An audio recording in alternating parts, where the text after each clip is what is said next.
America ने India की 6 कंपनियों पर सैंक्शन यानी कि बैन लगाया है क्योंकि ये कंपनियां ईरान से पेट्रोलियम और पेट्रोकेमिकल प्रोडक्ट्स को आयात कराती थी और उनको बिजनेस दे रही थी। अमेरिका ने कुल मिलाकर दुनिया की 20 ऐसी कंपनियों पर प्रतिबंध लगाया है। इसमें भारत की 6 कंपनियां भी शामिल हैं।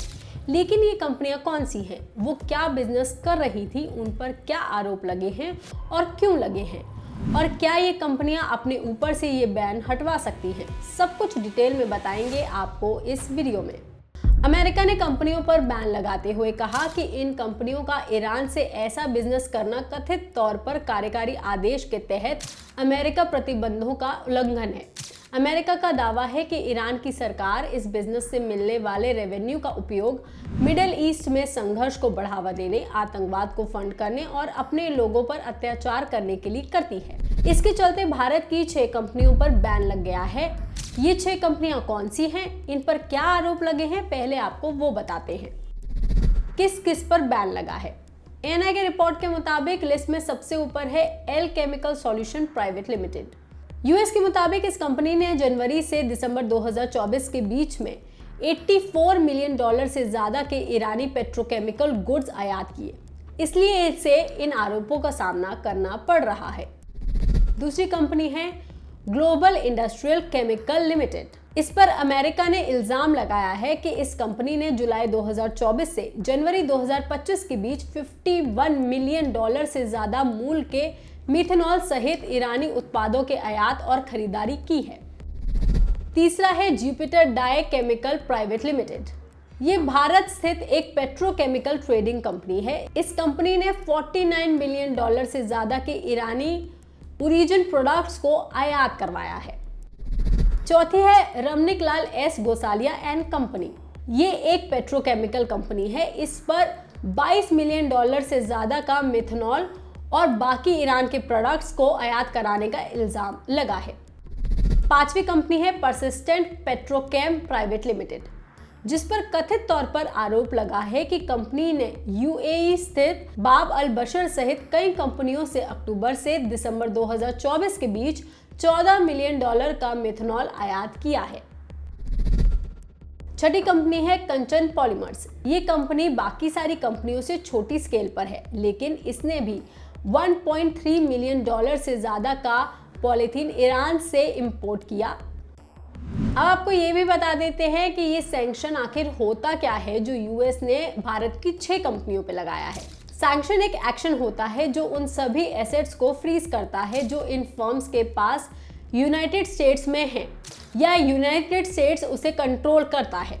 इसके अलावा ये कंपनियां अब अमेरिकन सिटीजन्स और कंपनियों के साथ बिजनेस नहीं कर सकती। ये रेस्ट्रिक्शन उन कंपनीज पर भी लगा है जिसमें सैंक्शन एंटिटीज का 50% या उससे ज्यादा स्टेक है। इसको लेकर के अमेरिका के स्टेट डिपार्टमेंट ने कहा है कि नियमित कंपनियों की सभी संपत्तियों और उनमें हित जो संयुक्त राज्य अमेरिका में है या अमेरिकी व्यक्तिगत के कब्जे या नियंत्रण में है, अवरोध कर दिए गए हैं। आपको बता दें कि ये सभी सैंक्शन या बैन उन विदेशी मध्यस्थों पर भी लागू होते हैं जिनके साथ ये कंपनियां काम करती थी, जैसे कि बाब अल बशर ट्रेडिंग LLC है जो पेट्रोकेमिकल्स और पेट्रोकेम के साथ काम करती थी। ये बैन क्यों लगाया गया है? ये मूव ईरान पर किए जा रहे यूएस के so called maximum pressure campaign का पार्ट है। इस स्ट्रैटेजी का फोकस है कि उस शैडो फ्लीट को डिस्टर्ब करना है, एक कॉम्प्लेक्स नेटवर्क जो शिप्स, ट्रेड्स और ब्रोकर्स का यूज करके ईरान के ऑयल और पेट्रोकेमिकल प्रोडक्ट्स को बाकी देशों में या इलीगली एक्सपोर्ट कराता है। अमेरिकी अधिकारियों का कहना है कि ईरान तेल की इस कमाई से उन ग्रुप्स और एक्टिविटीज को फंड करता है जो मिडिल ईस्ट में युद्ध जैसे हालात पैदा कर रहे हैं। अमेरिका के स्टेट डिपार्टमेंट ने कहा है कि प्रतिबंधों का अंतिम उद्देश्य सजा देना नहीं बल्कि व्यवहार में पॉजिटिव बदलाव लाना है। लेकिन भारत के ईरान के साथ ठीक ठाक व्यापारी संबंध थे जो अब बिल्कुल खत्म हो सकते हैं। दरअसल भारत का ईरान के साथ तेल के क्षेत्र में पुराना व्यापारिक रिश्ता रहा है, लेकिन 2019 में अमेरिका के प्रतिबंधों के बाद भारत ने ईरान से अपने आयात में काफी कमी कर दी थी। इसके बावजूद कुछ व्यापारिक रिश्ते अभी भी इनडायरेक्टली रूप से या फिर बिचौलियों के माध्यम से जारी थे। ये ताज़ा बैन इस बात का संकेत है कि वॉशिंगटन अब सिर्फ ईरान को ही नहीं बल्कि उन सभी संस्थाओं पर भी कार्रवाई करेगा जो उसके तेल व्यापार में किसी तरह से भी शामिल हैं।